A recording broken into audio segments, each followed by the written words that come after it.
Westerners. Through communication, they managed to rewrite history. And with African history as well, they schemed everything to spread lies. And as a result, some young Africans don't even know the history of Africa, what Africa has accomplished. Some don't even know that our grandparents fought, were put on the front lines as cannon fodder, and when they returned, they were killed like animals. Do people know that when France tested its first atomic bomb, it was black soldiers they placed nearby within the blast radius to see what would happen? Let's bring out the archives. Everything they've used against Africa has been documented. So all of this needs to be communicated so that young Africans understand, because there are still many who are asleep and continue to speak on behalf of the imperialists. They say what they're told to say, maybe because they're given something in return, I don't know. But Africans need to understand their history and wake up.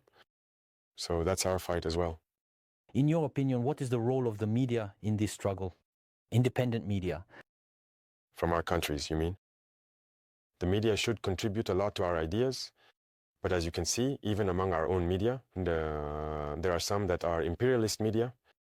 They only react when European media say something, then they repeat, move it and amplify it. There are plenty of media outlets in our countries that even fight against regimes like ours.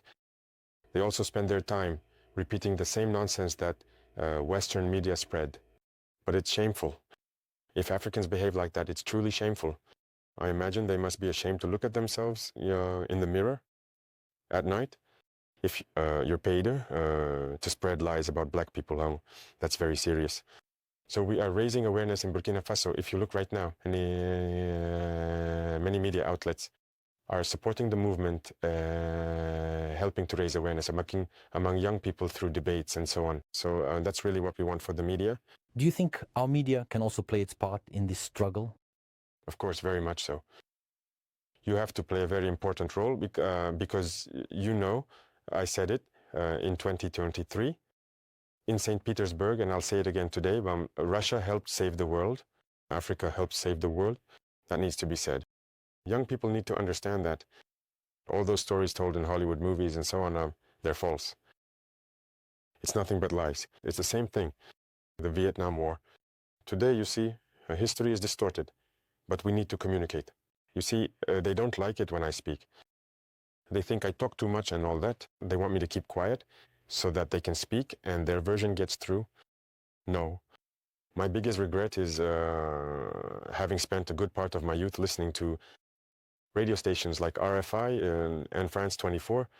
I've been in countries where these radio stations were shut down, but we would use apps, record their news broadcasts just to listen to them. But at a certain point, something clicked, and I started to realize that they were conditioning our minds to accept what they wanted. It's their narrative they want us to learn. And since then, I've started to see things for what they are, and I understood that what they're doing is very dangerous. And today, more than ever, I realize that they have conditioned the minds, especially of Africans. So you can do a lot to awaken the consciousness of young people so that people understand how the world works and don't let themselves be led astray by those people, thanks of the terrorists. Could you clarify? What exactly are you referring to? Yes, the terrorists are being reinforced by many foreign fighters who come from elsewhere, who are not actually... When I look at the case of Burkina, there are many criminals who are in Burkina, but who are not Burkinabe. There are also trainers who come from many countries to teach them a lot of techniques. But what is their interest? But this isn't really terrorism. It's imperialism. Their goal is to keep us in a state of permanent war so that we can't develop and so they can continue to plunder our resources.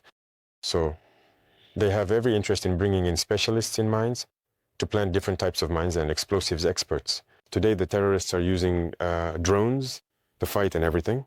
So these are professionals from certain countries who come to teach them all of this. All of this is to keep us in a state of insecurity. But we are aware of the situation. We adapt each time to their methods of operation, and we will continue the fight until we have reclaimed the entire Sahel. Are there specific countries that are funding these fighters? All the imperialist countries. of funding these fighters. There you have it. There are many of them. We can't name them individually. Some are even hidden, ones we couldn't imagine. But there are many. There are also those who aren't hiding and openly declare it. I'm talking about the recent scandal involving support for terrorism in Mali. What is your perspective on what actually happened in Mali? Yes, these unfortunate people have openly declared that they support the terrorists. We have also clearly noticed through a number of technologies that the terrorists have acquired that they come from them. It's unfortunate, it's very unfortunate, but still we do not pity ourselves. And we have taken stock of the situation. We will adapt to them, we will fight them, and they will not be able to win.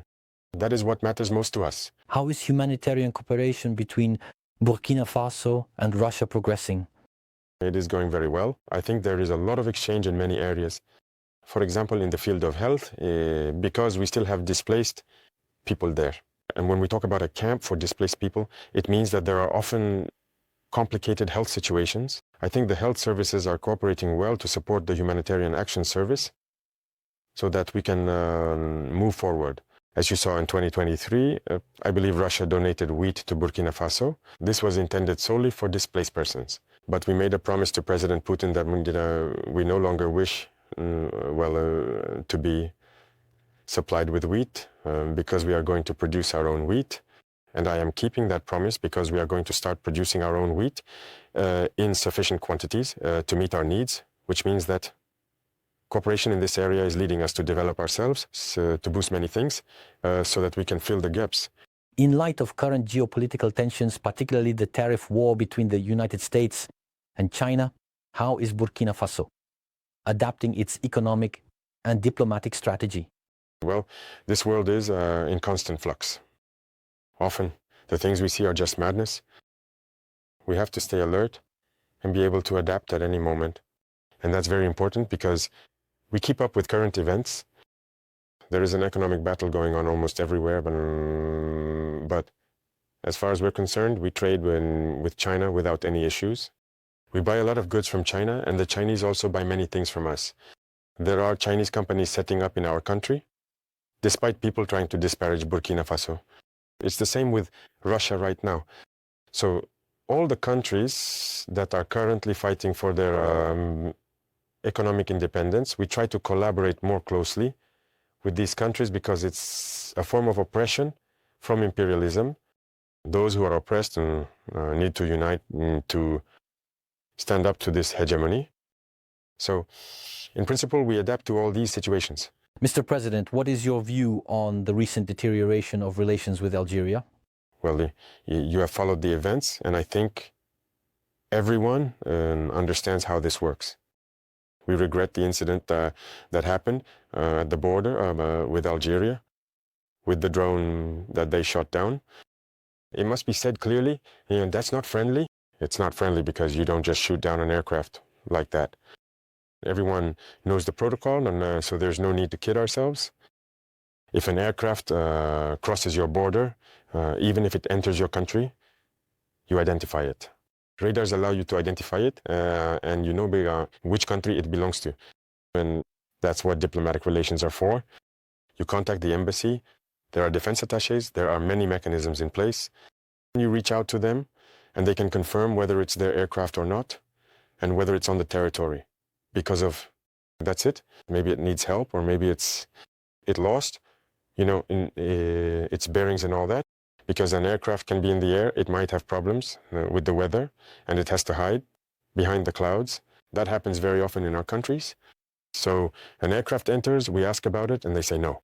There are a lot of cloud covers, but in any case, there's some meteorological phenomenon that causes it to pass through. It might have a technical problem. It might ask for help so that we can guide it to land. So there are so many factors that can cause an aircraft to end up in a given airspace. We don't shoot down an aircraft automatically. That situation happened to us.